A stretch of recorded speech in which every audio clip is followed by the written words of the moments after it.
All right, class. I thought I would kind of go over the PowerPoints again that we were supposed to have this morning to help you with Chapter 14. So the first thing I want to point out is, yes, you do need to memorize these names of these compounds. So again, individual, methyl, and that becomes methane. Again, why has it got an A and E ending? It's an alkane. Alkanes are saturated hydrocarbons of carbon and hydrogen. So notice they all have an ane ending. And you should think a little bit about structure. You know that carbon wants to form 4 bonds. So it is for methane, we're going to have 4 carbon hydrogen bonds, and this is a structural formula. You may see something in your book that looks a little different. They may actually do a molecular geometry formula where they're trying to show you the 3-dimensional shape of the object or of methane. It looks like this, and that's not required for this chapter, but this is technically the 3-dimensional shape, where the triangle means it's coming out of the board at you, and this dashed line back here means it's going back behind the board or behind the screen, and the angle here is 109.5 degrees between this hydrogen and this hydrogen, or this hydrogen and the other hydrogen. So you just have to memorize these: methane, propane, butane, pentane. Again, I don't find most students miss these because you've heard of a pentagon, a hexagon, heptagon. Maybe that one's new to you. But you know a stop sign. Nona gives you the indication of 9, and decane gives you an indication of 10. Main thing to remember is these hydrocarbons are HCN, H2N plus 2. That's how you know what the chemical formula is going to be. Also know these are called saturated hydrocarbons because they don't have any double bonds. So memorize this page. There's no getting around that, but you need to know this in order to also do well in Chapter 15. All right, so the next slide we talked a little bit about, and that is anytime you burn a hydrocarbon, and that's why they're just giving the general formula. Doesn't matter what this number is here. If the compound consists of carbon and hydrogen, and you burn it in excess oxygen, you always get carbon dioxide and water, always.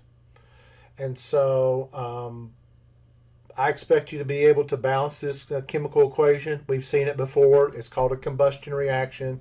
This isn't really anything new. And what you do is you focus on this. In this case, it's propane. You focus on the 3 on the carbon, and then you know that carbon dioxide only has 1 carbon. So the only thing you can do to make this have 3 carbon on the product side is put a coefficient of 3 in front of the carbon dioxide. And then you've got 8 hydrogen here. So you got 2 hydrogen in water. So that's why we have to use a 4 here. 4 times 2 gives us 8 hydrogen on both sides. And then to determine how much oxygen you need, you have 3 times 2, which is 6, and 6 plus 4 is 10 oxygen total on the product side. And so to make it 10 oxygen on the reactant side, you put a capital or coefficient of 5 here. Okay. Yeah, coefficient of 5. So that gives you 10 oxygen on both sides. So we've done plenty of these already. I'm not going to spend a lot of time on that. You know, and I heard people say it in class today, that, you know, if you burn a hydrocarbon in pure oxygen, the products are always CO2 and water.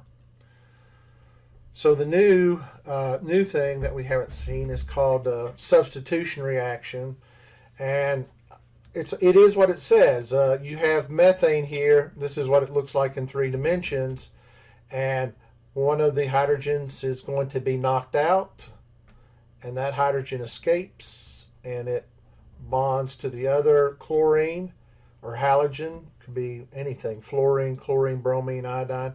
The green generally indicates chlorine, so that's why we see chlorine over here. And the 2 products we get is methyl chloride. Remember, this is called a methyl group. It's not methane now because you've lost a hydrogen. It's got a bond coming off of it.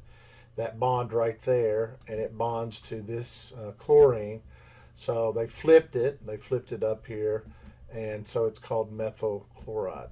So there's your carbon methyl group here. This is the methyl group, and then there's your chlorine, methyl chloride. And then the other hydrogen that left, it's actually, I should have done that. If it's this hydrogen that left, the other thing you get is hydrogen chloride here. So that's called a substitution reaction. Make sure you understand that. Substitution makes sense. You're substituting a hydrogen for a halogen. That's what this is. And that halogen bond is breaking in two. One part's going to the carbon-based compound, and the other one's going with the hydrogen that was knocked out. Next reaction we talked about is the addition reaction, and I don't think I stressed that this morning. This is called addition, and the reason why is you're adding hydrogen to the compound. So you have an unsaturated hydrocarbon. How do you know it's unsaturated? Because those two lines represent a double bond, and carbon, if it's saturated, it would have 4 bonds, and it only has it still has 4 bonds. It's 2 single bonds and a double bond. But if we could open this up and another hydrogen could attach, or chlorine or whatever, then you have an addition reaction. So in class today, I said that we added hydrogen here, and the bond opened up, and I said you get a hydrogen here and you get a hydrogen here. Instead of these being chlorines, they're hydrogens. So we went from ethene, which is the double bonded substance here, to ethane, which is the single bonded substance here. Now, the example they gave in the book, I didn't see this, but what they did, instead of using hydrogen, they used chlorine again. And in this process, chlorine's going to attach here and chlorine's going to attach here, and that's what we get here as our final product. So the way I did it in class, the way it's in this slide, it is an addition reaction, and what's happening is the double bond between the carbons is opening up, and you know that the carbon has to have a total of 4 bonds. So there's 1, 2, 3, 4. This carbon has 1, 2, 3, 4. So that's called an addition reaction. So you need to know that term there. All right, the next one is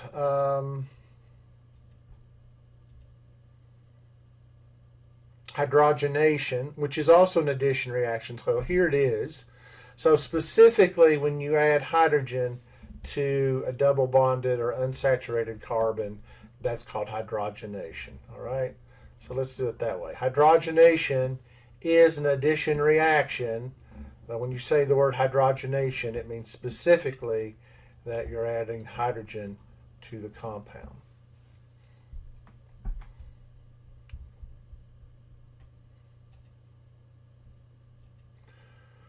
So the next one is structural isomers, and structural isomers are isomers that do not stick together. They are not the same substance. They are. You can tell that this is butane, 4 carbons long. So you should know the name butane, 4 carbons, takes on the formula of CnH2n plus 2. It's an alkane. This also takes on that formula. So butane is C4H10. All right, so we got 2, 4, 6, 8, and then 10. Same thing here, 1, 2, 3, 4, 5, 6, 7, 8, 9, 10. So these are structural isomers. And then we have butene, and the difference between butane and butene is an alkene, not an alkane. And when you have an alkene, you've got to have a double bond somewhere in the compound. All right, somewhere in the compound. So this 1 represents where is the double bond. So we would number this carbon. We always number the carbons the lowest numbers to give us where indication of where this double bond is. So this would be carbon 1, this would be carbon 2, this would be carbon 3, this would be carbon 4. And so the double bond occurs between carbon 1 and 2, so we call this one butene. This would be carbon 1, 2, 3, 4. In fact, it doesn't matter if you number this one 1, 2, 3, 4. It still occurs at carbon number 2. So this is called 2-butene. So again, these two substances are different. They have different chemical and physical properties, and they are structural isomers. All right, so then let's look at geometric isomers. So geometric isomers, notice they would have the same structure. They both are 2-butene. So that's carbon number 1, carbon number 2, carbon number 3, carbon number 4. The double bond is between carbons 2 and 3. Well, the same thing here. Carbon number 1, carbon number 2, carbon number 3, carbon number 4. Same double bond between carbons 2 and 3. So they're both 2-butene. But the question is, on these methyl groups, these CH3 groups here, are they on the same side or are they across from each other? So if they're across from each other, we say trans, because trans, like transatlantic, across the Atlantic Ocean. So trans means across from each other in relation to the double bond center. Like from right here, where the double bond is, these are across from each other. Whereas if both methyl groups are beside each other, we call that cis. That's how I remember it. Beside, cis, trans, across. So these are called geometrical isomers. All right. They look pretty much the same. It's just that this doesn't fit on this. They are different, and they are going to have different chemical and physical properties. This one is polar, and again, I don't expect you to know what polar is. It means that there's a positive and negative end to this molecule, and this one over here is nonpolar. And you go, why do I need to know that? Well, if you were taking chemistry, you'd find out that this one dissolves in water, this one does not. The nonpolar one does not dissolve in water. In fact, we use that information to separate the two isomers from one another. All right, so this is what I want you to be able to do, is to draw isomers of pentane and pentene. So I would expect that you would say, okay, pentane means 5 carbons. And then you would, fill in your hydrogens like so. You know that each carbon has to have 4 bonds. So that's why on these end carbons, you have 3 bonds coming off besides the single bond to the carbon. And that's good enough for me. Maybe you have to add the H's. You got to kind of see what they're asking for. So you probably do want to, if they ask you to draw this structure on your homework, probably want to add the H's just to be sure. All right, so that's one, and then do an isomer of that. And we talked about these. They could be these 4 carbons in the methyl group here. Or you could have 3, you could have something like this. That's 5 carbons, but it's a propyl group. That's the longest change. So this would be like 2,2-dimethyl propane. So let's just click to the next slide, and you can see what the answers look like. They do a much better job drawing than me. All right, so there they are. This is... you don't have to name these. This is 2-methyl-butane. And there's a methyl group here, so 2-methyl-butane. This is 2-methyl-butane as well. Really, these two things are the same thing. And this is the same thing. So all 3 of these are the same thing. So that's one version. What the... let's see. Let's continue on. I think they're just trying to set some of them up here. So here's your possibilities: the straight chain, the 2-methyl, and then the 2,2-dimethyl propane. So the longest chain is 3 here. So you actually have 3 isomers. All right. So what they're trying to do on this last slide is to show you that. These are all the same thing. All right. So but these are not. The next slide, these are not the same thing. These are all different. And again, the more spherical in nature, the lower the melting point and boiling point, the more they look like this long chain. They tend to stick together, like one molecule above it, like this. One molecule below it tend to stick to this one, and that increases the boiling point and melting point. The pentane's a little trickier, and this is the first one you would draw probably.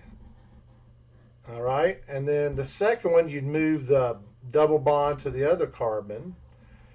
And then you say, well, okay, and the next one I'm going to move it here. Well, that would be the same thing as this one, right? If I move the double bond here, I could flip it and it would fit right in here.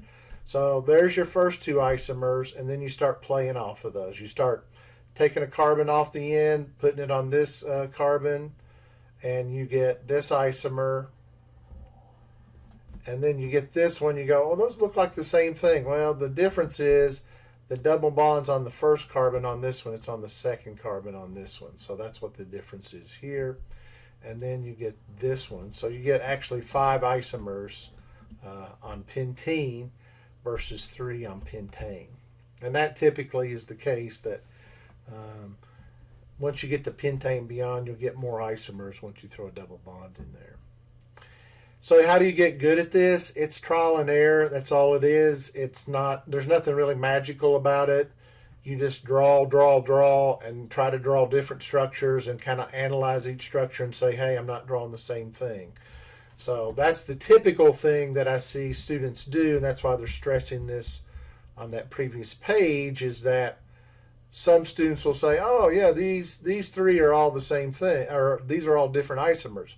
No, if I flip this up, I would get this.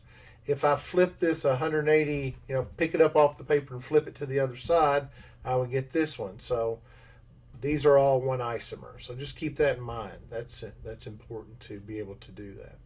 So it's kind of like balancing chemical equations. I feel this feels a lot like balancing chemical equations. You keep thinking about it. So what I usually do, which is important for me, is to right off the bat say we know it's got to be CnH2n plus 2, and because it's pentane, it's C5H12, and then I just say that's my rules. How many ways can I draw that and get something different? And for this, you can only draw it 3 ways and get something different. This one throws a wrinkle in it because now we got a double bond, so you can get something like this, or the other parent structure is where the double bond's on the other carbon, like that. And then you say, well, what if the double bond's on here? Well, you'd know it's exactly the same thing as this one here. So just keep that in mind when you're doing them. It's trial and error. It's kind of like balancing chemical equations. Just stick with it.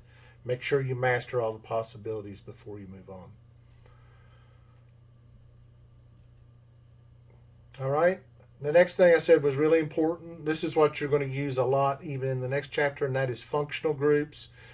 It is the functional group that determines the chemical and physical properties of many organic compounds. So the chemical properties of a compound determined by the functional group.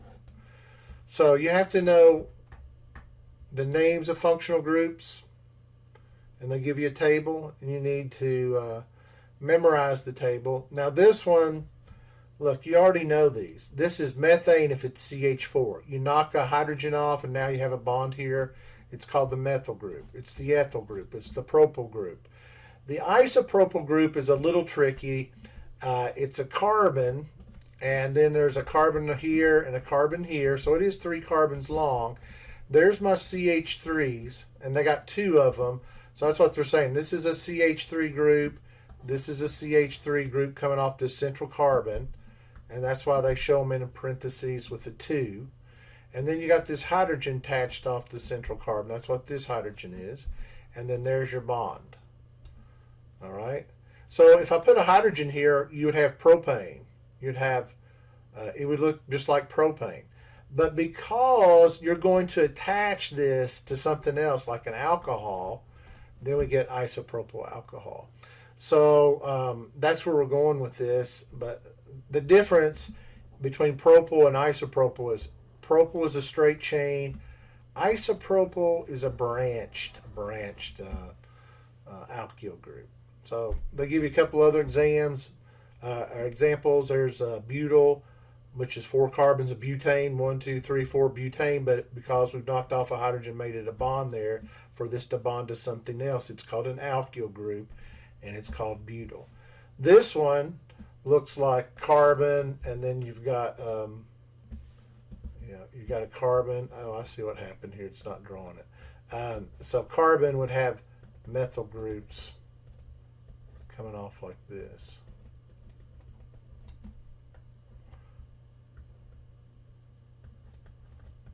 All right, so that's why they got the 3 methyl groups there. Oops, one of these isn't a methyl group. That's where the bond is. So 3 methyl groups coming off this one carbon, then this is bonding to something else, and that's called tert-butyl. Tert-butyl. Yeah, let me go back and draw this because I didn't notice it when drawing this. This isopropyl is this, and we did it in class, but it's 2 methyl groups here, and then this bond coming off here, and this bonds to something. That's the isopropyl group. So I hope that helps. Again, we did it in class, but that'll stand on itself too. All right, the other functional groups I expect you to know. This one's always, most people get this one right, alcohol. The aldehyde, we showed it in class. It's a double bond to the oxygen, and then it's a hydrogen attached, and then this is attached to something else. So this carbon is attached to something else, and then you have the hydrogen and the double bonded oxygen. And that's called an aldehyde. You've got to memorize that. The carbonyl group is this part right here. That's what makes it special, and that's what the structural formula looks like.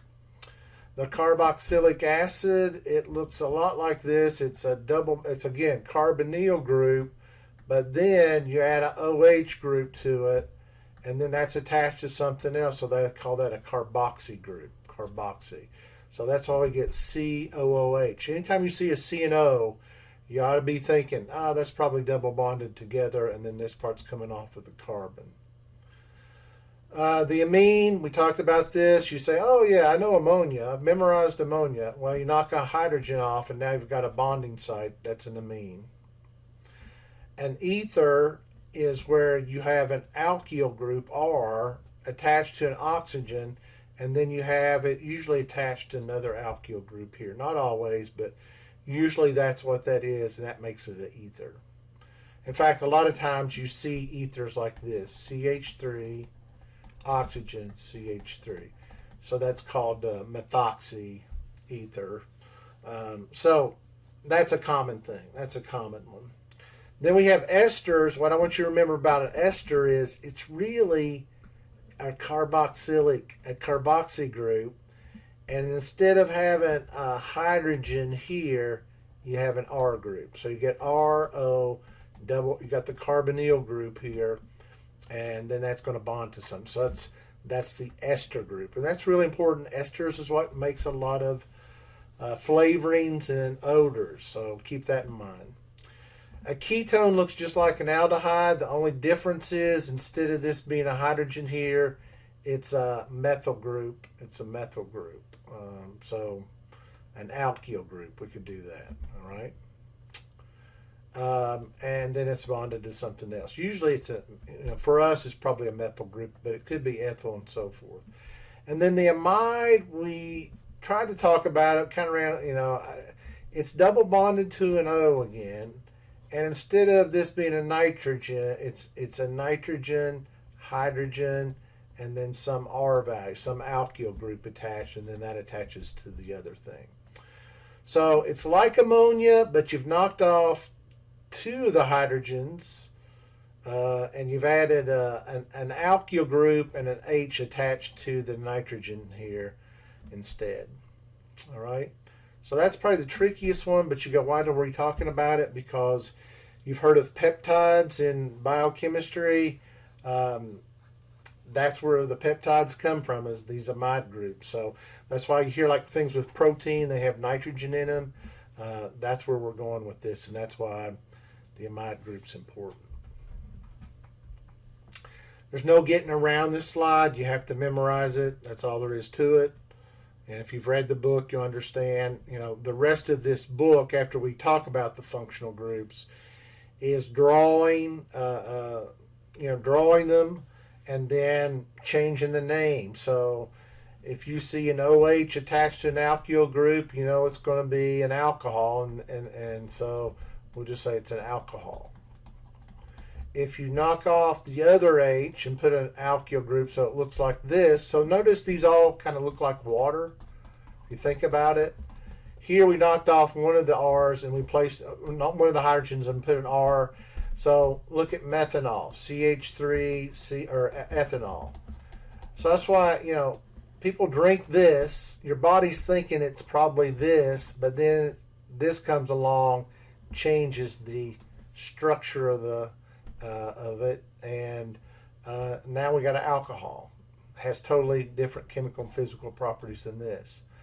If I knock this off and put another group on it, another alkyl group, now I have an ether. All right, ether. So that's what you got to get down. You've got to get down whether it's an alcohol or an ether or a alkane or something like that. So the next one is an aldehyde or a ketone. So the main thing about these is they have the carbonyl group. You need to know that name, carbonyl. If off the carbonyl is a hydrogen, we call it an aldehyde. If you knock off the hydrogen, put another alkyl group. Remember, alkyl groups are like CH3 with the bond, or bond CH2, CH3. That is called a ketone. So they're really related, very closely related. The only difference between these is one has to have a hydrogen on one side of the carbonyl group. The other one has alkyl groups on both sides of the carbonyl group. So you can have an alkyl group on this side of the aldehyde. The simplest of aldehydes is formaldehyde, and all it is this. All right, formaldehyde. But once I substitute this in here, a methyl group, then it's called acetaldehyde, and so forth.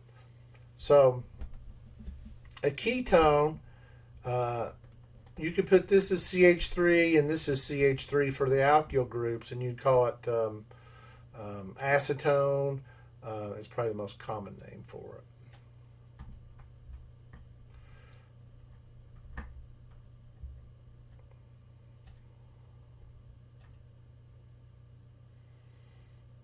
Right, so you have formaldehyde. So what they're saying is they're trying to preserve these starfish in this liquid.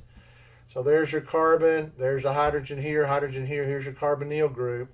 That is formaldehyde. Now, it doesn't, that's the old name for it, but you should know it by the old name. That's the most common name for this. And then I talked about this in class. If you have a hydrogen here, it's ethanol.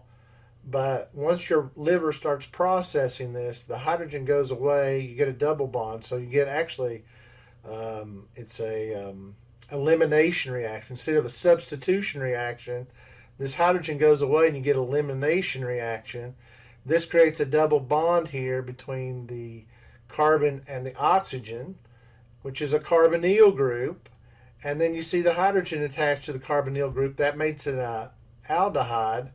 And then you got to tell the people that it's these two carbons long, so that's why it's acetaldehyde. So aceta means two here, so that's acetaldehyde. And that's why you feel bad, because it's not ethanol. I mean, really think about ethanol. If you look at ethanol, this is what it is. It's CH3, CH2, then you have an O and your H, and you're thinking, your body's like, oh, it's water. It looks like this.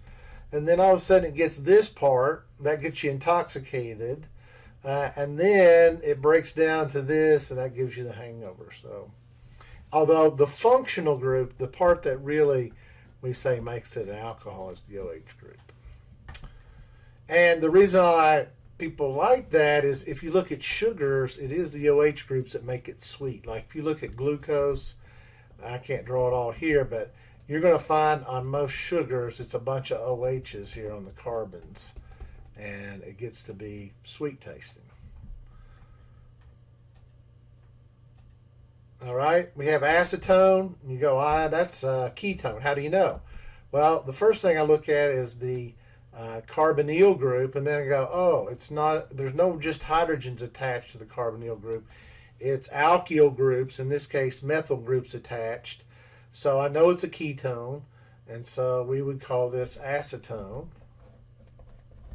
or methyl ketone is another name for it. I do expect you to know acetone, the name. But I'm not getting into the naming of these compounds, and I don't think your homework shows that either. All right, so what are these aldehydes and ketones used for? So benzaldehyde has an almond scent to it. It's used as a flavorant in food, odorant in cosmetics, lotions, and soaps. Cinnamaldehyde smells like cinnamon. It's used to flavor candy, gum, baked goods. And so, you know what cinnamon smells like? This is the substance that gives cinnamon its smell. And then hexanol, you could have called this like maybe a... So when you see an AL ending, that tells you it's an aldehyde, all right? So let's just say that hexanol or hexanal. And again, it makes a grassy new mown lawn scent. That is a hexanal. Ketones, again, they are something that has generally an odor to them. So the spearmint scent, the scent of caraway seeds, which is used in cooking. Sometimes you have it in pizza. Called carvone, that's a ketone. And then muscone is a musky scent, and deer use it to scent things. A lot of male animals generate some type of muscone, a musky scent to mark their territories.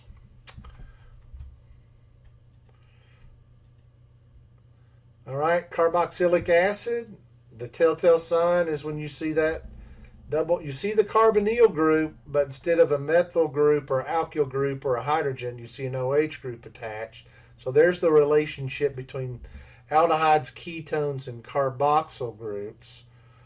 But instead of having an alkyl group or a hydrogen, you have an OH. So that makes it the carboxyl group. And when you attach it to an alkyl group, you get a carboxylic acid. All right? You get a carboxylic acid. Now, if I take this acidic hydrogen off, we talked about acids and bases.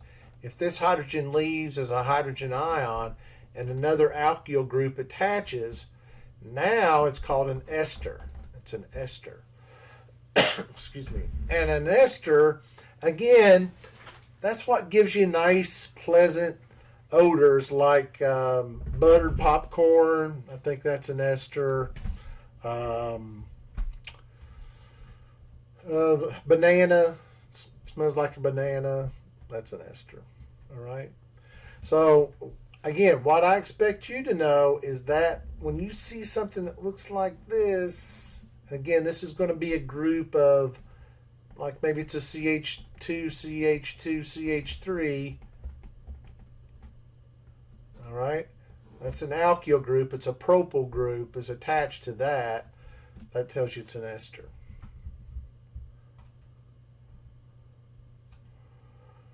So here's some examples of carboxylic acids. Formic acid, that's if you get bit by a fire ant, this is what's injected into the skin that makes it hurt, and we call it formic acid. In fact, that's how it was found. Old chemists used to gather up a bunch of fire ants and cook them, distill down their, the fluids in them, and they found out that there's this acid in there called formic acid. Acetic acid, the major component of vinegar, and butyric acid is the smell in rancid butter. If you let butter sit out on the countertop for a couple of weeks, you'll get this real nasty smell. That's what we mean by rancid butter. And that's where we get the word bute. This really comes from butter right here. It comes from, what is it? Technically it comes from goat. I think it's goat. You can look that up, but that's where we get that prefix for this. And then we have the esters. So there's a butyl group, it's 4 carbons long, but it's an acetate. Smells like many fruits and honeys, present in fruits and honeys. All right, so this one smells good, butyric acid doesn't. But you could convert this to this. Remember what the difference is. You knock off the OH group and put another ester, or another alkyl group on. And then we have benzoyl acetate, again, found in many flowers, including jasmine. And then methyl acetate smells like wintergreen. So, if you look at Bengay or some of those, something that smells like wintergreen, that you'll see it has methyl salicylate in it. Methyl salicylate. Not acetate, methyl salicylate. All right, this is the part we didn't cover because we ran out of time. And so we said amines, they're all based on ammonia. All right, so there's ammonia. But what if I knock a hydrogen off? Now it's going to be NH2. And now that can bond with something. And if we bond it to an alkyl group, then we'll get something like methylamine. All right. If we add a carbonyl group, then we get a carbonyl group like this. And then we have an N group like that, and then we could have something like that. Then we're going to get an amide. So this is an amine. This is an amide.